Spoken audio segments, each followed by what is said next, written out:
Қайырлы күн оқушылар, бүгін дүниежүзі тарих пәні бойынша екінші сабағымызды бастаймыз. Бүгінгі тақырыбымыз қоғамның әлеуметтік ұйымдасуының тарихи формалары. Ал жоспар бойынша бастайық. Біріншіден социогенез, екіншіден қоғамның әлеуметтік құрылымдарының тарихи формалары. Үшіншіден әлеуметтік қоғамдағы индустриалды және постиндустриалды құрылым тақырыптары бойынша бүгін сабағымызды бастаймыз. Ал социогенез теорияларынан бастайық. Социогенез дегеніміз жалпы не? Ал социогенез бұл социум, яғни қоғам деген сөзден шыққан. Ал грекше генезисі бұл шығу тегі, пайда болуы деген сөзді білдіреді. Яғни екі түсініктеме береміз. Біріншісі қоғамның пайда болуы жөніндегі ілім, екіншісі қоғамның даму, эволюция тарихы деп екі түсініктеме. Ал социогенезді ең алғаш христиан ойшылы тарихшысы әулие Августин зерттеді. Яғни дүниежүзі тарихын адамның күнәһар болуынан бастап Христостың қайта келіп жер бетін Құдайдың патшалық құруына дейінгі аралықты бір сызықтық даму деп көрсеткен еді. Яғни бұл діни тұрғыдағы, діни тұжырымдама жасады. Ал бір сызықтық, яғни бұл бір сызықтық дегеніміз не? Бастайық. Алғашқы қауымдық кезең келеді. Ол жүріп келе жатады. Яғни біз қазіргі кезге жеттік. Бұл өркениеттік заманға аяқ бастық. Өркениеттік заманнан әлеуметтік прогресс пайда болады. Ал бұның барлығы қандай процесс? Бір сызықтық процесстен шықты. Ал бір сызықтық процесс әлеуметтік прогресс дегенде 18 ғасырдың ағартушылары адамзаттың ең даму жолының торабы ретінде, ең жоғарғы сатысы ретінде көрсеткен. Әлеуметтік прогресс теориясын, жалпы даму теориясын бір сызықты тұрғыдан 18 ғасырда шотланд ойшылы Адам Фергюсон тарихи философиялық теорияны қалады. Осы теория бойынша үш кезеңге бөліп қарастырайық. Біріншісі жабайылық, екіншісі тағылық, үшіншісі өркениеттік кезең. Жабайылық кезең бұл теримшілер мен аңшылар қауымдастығы, яғни ең алғашқы адамзат кезеңі деп қарастырамыз. Тағылық кезең. Тағылық кезеңде мал шаруашылығы мен егіншілік, мүліктік теңсіздік және әлеуметтік иерархия қалыптасқан қоғам. Үшінші бұл өркениеттік, қазіргі біздің кезең бұл таптық стратификациялар, мемлекеттер, жазу, қалалар пайда болғандығы. Келесі. Эволюциялық тұрғыдан қарауды жалғастырайық. Ағылшын әлеуметтік танушысы Герберт Спенсер өзінің адамзаттың қоғамын қалай дамыды деген сұраққа жауап береді. Биологиялық ағзаға балама ретінде қарастырғандығы. Яғни оның пікірінше адамзат қоғамы үнемі эволюциялық жолда келе жатыр дейді. Яғни содан шығатын қорытындысы барлық халықтардың тағдыры бір деп қарастырған.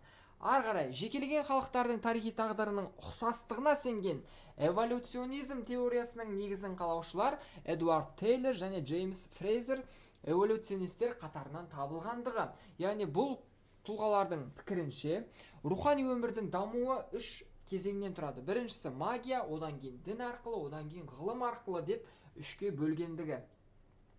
Келесі, ал енді формациялық тұрғыдан қарастырайық. Формациялық тұрғыдан біз білетін екі негізгі тұлғамыз бар. Бұл Карл Маркс пен Фридрих Энгельс. Фридрих Энгельс екі тұлға адамзат қоғамы төменгі сатыдан жоғарға қарай дамиды дейді. Яғни бұл формацияны көздейді.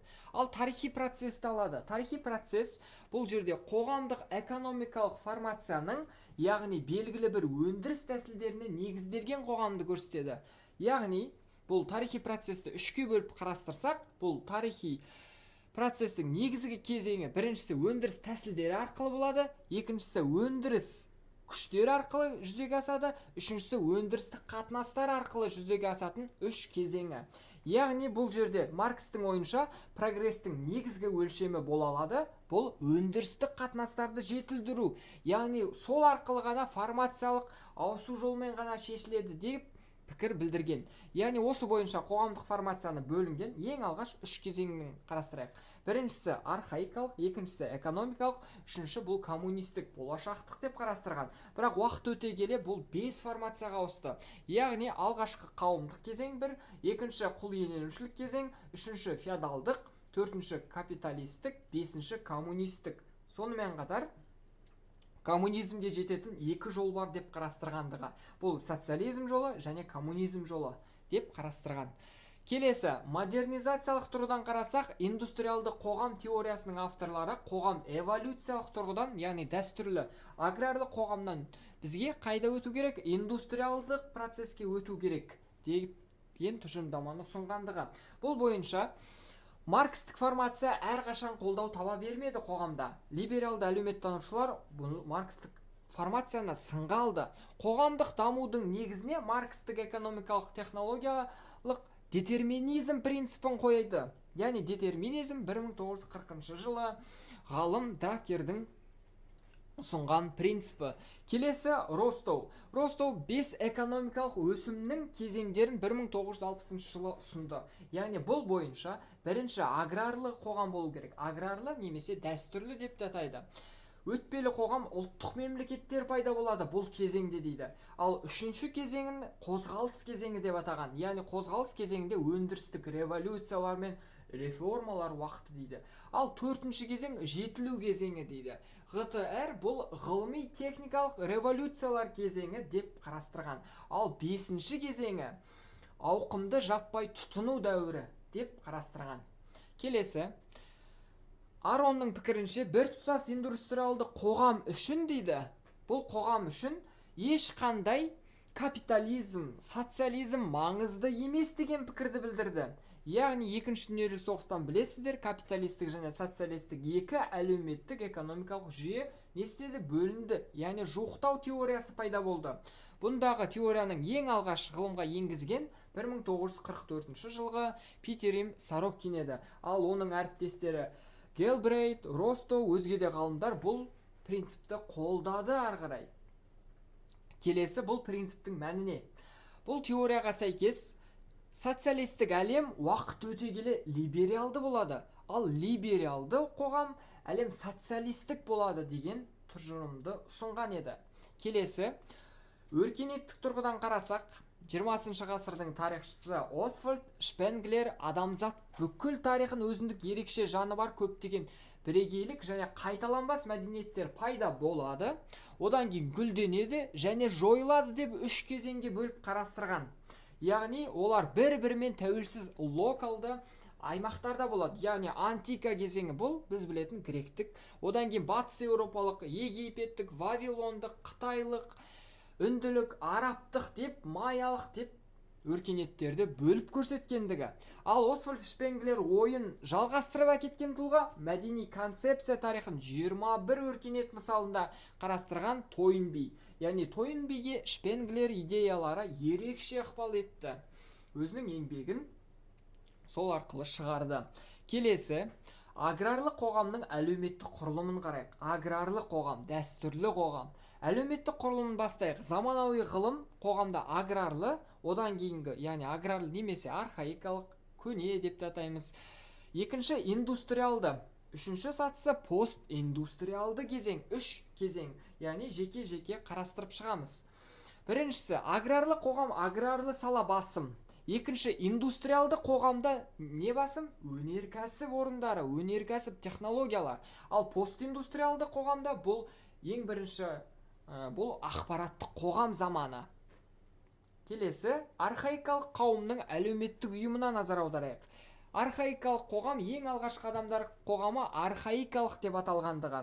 Одан кейін архаикалық қоғамда отбасылар өмірді реттейтін институт болады. Бұл дуалдық рулық тайпалық ұйым институт деп саналғандығы. Яғни бұл жерде эндогамия болады және экзогамия болады. Эндогамия некені өз этнысы ішінде болады, ал экзогамия қандас рулар, яғни қазақтың жеті атасына ұқсас жағдай. Эндогамиядан тайпа, ал экзогамиядан ру, яғни екеуі бірлескендігі. Келесі ертедегі аграрлы қоғамның әлеуметтік ұйымын қарастырайық. Жерді өңдеп пайдалану қоғамда бір қатар төңкерістік өзгерістерді тудырады, ал нәтижесінде туыстық тайпалық қатынастар ыдырайды. Ал содан мемлекет қалыптасуының негізі басталғандығы. Яғни бұл жерде патриархалды бір тектік отбасы институты пайда болады, одан кейін жеке меншікпен жер иемдену арта түседі, одан кейін одан пайда болады. Яғни нәтижесінде не болды? Бай шаруалар, бегмендер пайда болады. яғни бигмендерден әлеуметтік жіктеліс, яғни бай, кедей, нәтижесінде әлеуметтік жіктеліс пайда болады. Келесі әлеуметтік жіктеліс дегеніміз, яғни әлеуметтік жіктеліс дифференциациялық құбылыс, яғни адамдардың әртүрлі әлеуметтік топтарға жататындығын білдіретін айырмашылығы. Яғни бұның алғашқы жолы плумократия деп атаймыз, немесе плутократия, яғни байлардың үстемдігі, байлардың билігі дегеніміз, яғни ақшасы болса барлығын өзгерте алды деген сөз. Келесі сословиялық бөлініс, яғни таптық бөлініс деп атаймыз. Таптық бөлініс бойынша саяси жолмен қалыптасатындығы бірінші, екіншісі заңмен бекітіледі ол. Билеуші сословие діни ақсүйектік және қарапайым тап өкілдері, яғни қарапайымдарға жататын бұнда кедейлер, қалалық, қолөнершілер, саудагерлер және жер иеленушілер жатты. Яғни бұл төменнен жоғары қарай таптық қоғам, яғни әрбір сатыда. Келесі аграрлы қоғамның негізгі белгілеріне назар аударайық. Біріншіден, аграрлы қоғам неолиттік революция кезінен жаңа заманға дейінгі аралықта қалыптасқандығы, яғни аграрлы саланың дамуынан қарастырамыз. Ал бастайық, әлеуметтік қоғамдағы индустриалды, постиндустриалды құрылымға келейік. Индустриалды қоғамға өту, яғни бұнда не басым дедік? Әрине, өнеркәсіптің басым болуы. Шамамен 300 жыл бұрын Еуропа мен Солтүстік Америкада, кейіннен әлемнің көптеген аймақтарында аграрлы қоғамнан өттік, біз жаңа индустриалды қоғамға өттік. Яғни егіншіліктен біз өнеркәсіптің дамуы, яғни өнеркәсіпке көңіл бөле бастадық деген сөз. Өндірістік технологиялар, яғни модернизация, төңкеріс арқылы біз осы жағдайға жеттік. Біріншіден екі бағытта қарастырсақ, бірінші нарықтық шаруашылық, екіншісі халық санының артуы, яғни урбанизация, қала халқының санының артуынан қарастырамыз. Индустриалды қоғамның әлеуметтік құрылымын талдайықшы. Негізгі екі тап қалыптасады. Жаңағы сословиялық тапқа ұқсас, бұл жерде екі басқаша тап. Біріншісі капиталистер болады, яғни бұл кәсіпкерлер, капиталистер, буржуазиялықтар болады, ал екіншісі жалдамалы жұмысшылар, немесе пролетариаттар болады. Келесі, буржуазиялық аристократиялық элита, бұл кімдер? Яғни бұл 20 ғасырдың басында банк секторлары монополизация пайда болады, яғни ірі капиталдар пайда болады, яғни байлық пайда болса, кімдер пайда болады? Ірі буржуазия пайда болады. Буржуазия, яғни олигархтар қалыптасты. Яғни аристократия элитасы бұл олигархтардан құралғандығы. Келесі, жұмысшы табы. Жұмысшы табы еңбек кедейлері жаталады, бірақ уақыт өте келе олар өздерінің құқықтарын қорғай алды. Сол себептен күрескендігінің арқасында ұйымдасқан әлеуметтік топқа айнала білді. Ал үшінші топты қарастырайық, бұл үшінші жаңа орта тап. Ал бұл тапта кімдер? Дене еңбегін атқармайтын жалдамалы тұлғалар. Олар кімдер? Заңгерлер, дәрігерлер, оқытушылар, банк қызметкерлері, барлығы осы үшінші топқа жатамыз. Келесі, төртінші бұл фермерлік. Ал фермер жаңа заманға байланысты өзгерді. Яғни техника, технологиялық базалар, жаңа база енгізілгендігі. Ары қарай, ал енді постиндустриалды қоғамды қарастырайық. Постиндустриалды қоғам дегеніміз не? Яғни бұл қоғам экономикада инновациялар, яғни озық технологиялар, прогрестер, өндірістік кәсіпорындардың жоғарғы сапасы, инновациялар қолданылатындығы. Яғни қоғамда инновациялар артты деген сөз. Соның нәтижесінде постиндустриалды қоғамға келдік. Бірінші бұл ақпараттық қауіпсіздік, яғни ақпараттың жоғарғы бағалануы. Ал постиндустриалды қоғамдағы әлеуметтік құрылымына назар аударайық. Негізгі тап, яғни біз алдыңғы сабақта айттық, жаңа байлар дедік, одан кейін сословияларды айттық, және пролетариаттар, жұмысшы, жұмыс беруші деп қарастырдық екі топқа. Ал бұл жерде өзгереді. Яғни екі негізгі тап пайда болады. Бұл интеллектуалдылар, яғни креативті ойлай алатындар. Екіншісі билікте кім болады? Әрине, интеллектуалды элитаның қолында болады. Яғни ақылды халық болса, ақылды билік келеді деген сөз. Сонымен бүгінгі сабағымыз аяқталды. Саналы тәрбие, сапалы білім үшін зерделі ақыл ой дамыту орталығымен бірге болыңыздар.